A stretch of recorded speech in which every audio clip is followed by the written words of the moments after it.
মুম্বাইয়ে 26/11 সন্ত্রাসবাদী হামলার অন্যতম মাস্টারমাইন্ড তাহাউর হোসেন রানাকে হাতে পেতে চলেছে ভারত।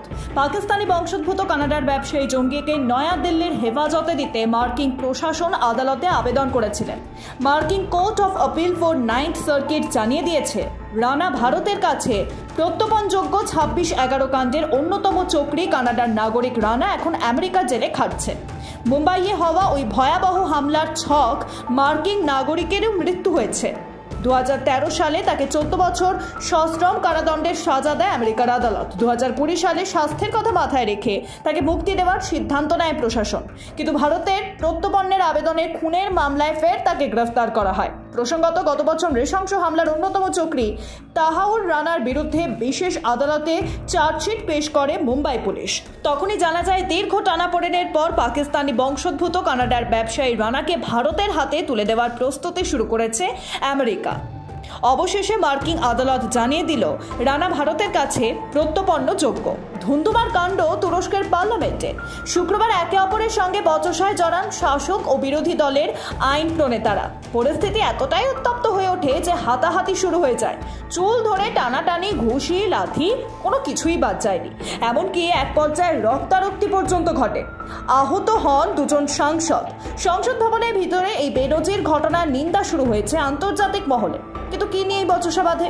সংবাদ সংস্থা AFP সূত্রে খবর, বিরোধী শিবিরে জেলবন্দি সাংসদের সাংবিধানিক সুরক্ষার কবচ কেড়ে নেওয়াকে কেন্দ্র করে ঝামেলার সূত্রপাত হয়।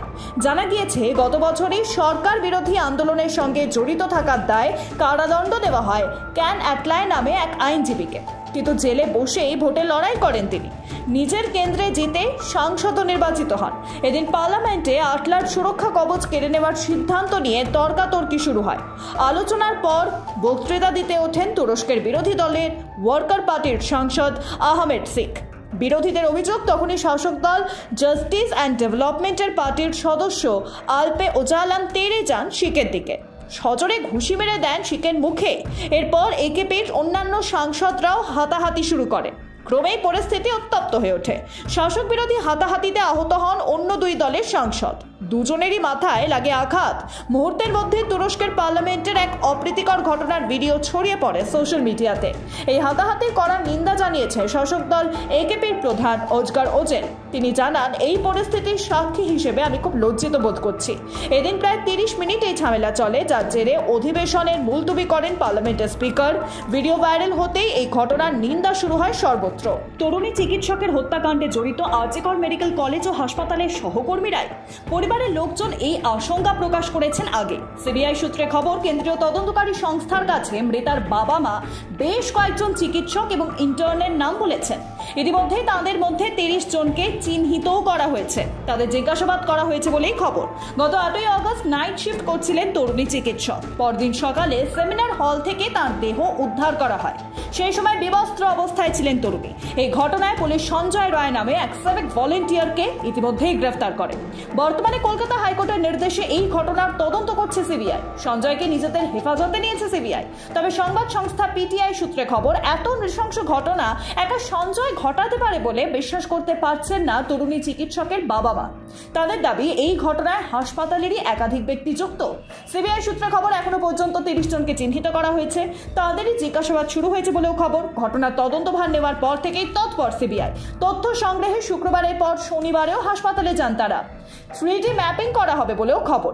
এদিকে এই ঘটনা সংক্রান্ত তথ্য সংগ্রহে পুলিশ আরজিকর হাসপাতালের প্রাক্তন অধ্যক্ষ সন্দীপ ঘোষ এদিন সকাল 10টা থেকে একটানা জিজ্ঞাসাবাদ চলছে তার। এর আগে শুক্রবার দুপুর 3টে নাগাদ মাঝ রাস্তা থেকে তাকে পাকড়াও করেন সিবিআই এর আধিকারিকরা। একটানা 14 ঘন্টা তাকে জেরা করা হয় বলেও খবর। জমি দুর্নীতি মামলায় জড়াতে চলেছেন কর্ণাটকের মুখ্যমন্ত্রী সিদ্দারামাইয়া। কর্ণাটকের রাজ্যপাল থাওরাচন্দ্র গহলত বিচার প্রক্রিয়া শুরুর অনুমোদন দিয়েছেন। সিদ্দারামাইয়ার দপ্তরের তরফে বিষয়টির সত্যতা সম্পর্কে নিশ্চিত করেছে টিকি অভিযোগ বর্ষিয়ান রাজনীতিকের বিরুদ্ধে। আগেই জমি দুর্নীতির অভিযোগ উঠেছিল সিদ্দারামাইয়ার স্ত্রী পার্বতী এবং শ্যালক মল্লিকার্জুনের বিরুদ্ধে। পুলিশ অভিযোগ দায়ের করেছিলেন 3 জন সমাজকর্মী। দাবি করা হয়, মাইসোরু নগরোন্নয়ন দপ্তর তথা মুদ্রায় জমি বিতরণ করা হয়েছিল বেআইনিভাবে। আর এই মামলাতে এবার মুখ্যমন্ত্রী সিদ্দারামাইয়ার বিরুদ্ধে বিচার প্রক্রিয়া শুরুর অনুমোদন দিলেন দিলেন কর্ণাটকের রাজ্যপাল। এদিকে এই সিদ্ধান্তে বিরোধিতা করেছে সিদ্দারামাইয়া। সাংবাদিকদের সঙ্গে কথা বলার সময় তিনি দাবি করেন রাজ্যপালের এই হেন সিদ্ধান্ত সংবিধান বিরোধী এবং আইন বিরোধী। বিরোধীরা ইস্তফার দাবি তোলার প্রসঙ্গে তার বক্তব্য, এই নিয়ে আদালতে জিজ্ঞাসাবাদ করা হবে। আমার পদত্যাগ করার কোনো প্রশ্নই নেই। যদিও এই সিদ্ধান্তকে স্বাগত জানিয়েছে বিজেপি। কর্ণাটকের বিজেপির সভাপতি বিওয়াই বিজেন্দ্রের দাবি, সিদ্দারামাইয়ার আত্মীয়রা দুর্নীতিতে জড়িয়েছেন এবং কংগ্রেস সরকারের সমস্ত দুর্নীতি যথাযথ তথ্য রয়েছে। এহেন পরিস্থিতিতে সিদ্দারামাইয়া বুঝিয়ে দিতে চান তাকে নড়ানো একেবারেই সাধ্যের নয়। জোরদার ধাক্কা খেল যোগী আদিত্যনাথের নেতৃত্বাধীন উত্তরপ্রদেশের সরকার। রাজ্যে প্রাথমিক শিক্ষা নিয়োগে 69,000 জনের যে মেধা তালিকা প্রকাশ হয়েছিল, শুক্রবার তা খারিজ করে দিয়েছে এলাহাবাদ হাইকোর্ট। মৌলিক শিক্ষাবিধি এবং সংরক্ষণ নির্দেশিকা মেনে 3 মাসের মধ্যে নতুন মেধা তালিকা তৈরির জন্য রাজ্য সরকারকে নির্দেশ দিয়েছে আদালত। মেধা তালিকা তৈরিতে সংরক্ষণের নিয়ম না মেনে কারচুপির অভিযোগ উঠেছে। বহুদিন ধরেই তা নিয়ে মামলার বকেয়া ছিল হাইকোর্টে। আর্থিকভাবে অনগ্রসরদের জন্য সংরক্ষণ এই নিয়োগে প্রযোজ্য হবে না বলেই মেনে নিয়েছে আদালত। কারণ যে সময় এই নিয়োগ প্রক্রিয়া শুরু হয়েছিল সেই সময় ওই সংরক্ষণ চালুই হয়নি। উল্লেখ্য, 2018 ডিসেম্বরে 69,000 প্রাথমিক শিক্ষক নিয়োগে বিজ্ঞপ্তি জারি করা হয়। পরের বছর পরীক্ষায় বসেন 4 লক্ষাধিক পরীক্ষার্থী। পরের বছর ফল প্রকাশ হলে দেখা যায় 1,47,000 পাশ করেছেন। তার মধ্যে 1,10,000 সংরক্ষিত শ্রেণীর।